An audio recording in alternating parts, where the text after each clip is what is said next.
الحديث 43 عن ابن عباس رضي الله عنهما قال قال رسول الله صلى الله عليه وسلم ألحقوا الفرائض بأهلها فما أبقت الفرائض فلأولى رجل ذكر.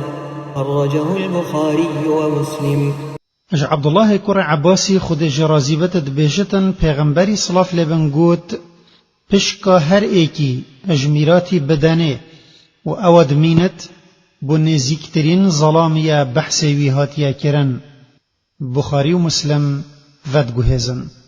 اف حدیثه بحث پشک و بارت میراتید کت دمل سر میرات گرات اینا لیک وکرن و تشتکی آشکرایک و میرات مروفت مرد خودت قرآن دا لیک وکریه و نهلایا ابهیویا مو اجتهادا مو تشتی گرنگیا و مسئله رادگهینت.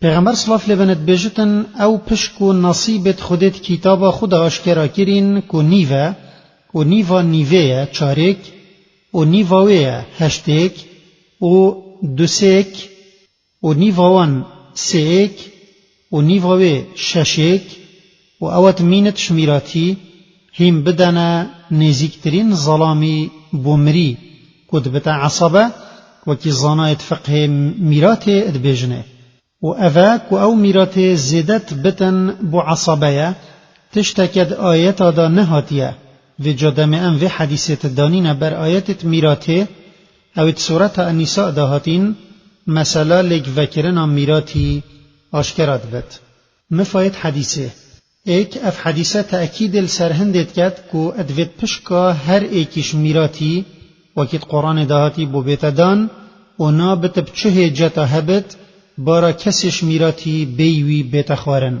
دو او زيدت بتشميراتي پشتي ليك وكرناوي الديف نصيبا بو عصبي اد اتدان كو نزيكترين ظلامة بو مري.